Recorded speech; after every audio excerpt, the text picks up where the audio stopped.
What we mean by unlock the value of your network is we believe that the customer's network is an asset to them, and they can use that asset to deliver outcomes in their workplace, whether that be sustainability, energy efficiency, space optimization, well-being, productivity and collaboration. So we know that when people say why they value an office, generally the one that comes out top is collaboration, absolutely 100%. The trouble is what goes on in an office often stays in an office. So although we say it's really important that offices are a platform for collaboration, we actually don't have an awful lot of data other than we know people are in an office. We don't really understand how they're collaborating, whether it's working for them. Historically, we looked at kind of collaboration spaces being about 30% of the floor plate.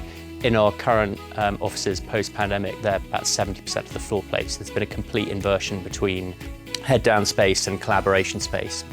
A lot of people are doing their head-down work at home, and they're only coming into the office to sort of socialise and meet and work together as teams. What we find is a lot of customers already have the licensing and the infrastructure they need, so they should really kind of turn on what they have today and then really start to think about the use cases that they want to deliver that. So whether it's occupancy, whether it's understanding people metrics and people flow, they should really just start by turning the data on and seeing what they see, taking the data and understanding, do we need all of our real estate? Can we close parts of our offices, maybe on a Monday and a Friday, to save the energy?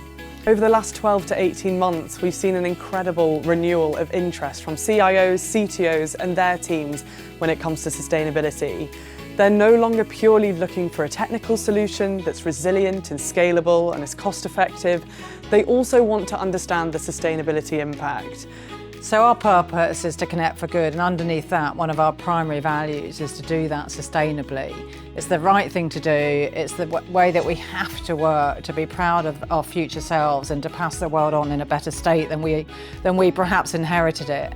Future-proof workplaces need to be smart, they need to be sustainable, ensuring there's no waste. We're only lighting, powering, cooling, ventilating spaces based on the usage. Integrating sensors to drive data, to drive automation is really key, and both of those elements are key parts of our future-proof workplaces strategy and BT's smart sustainable strategy.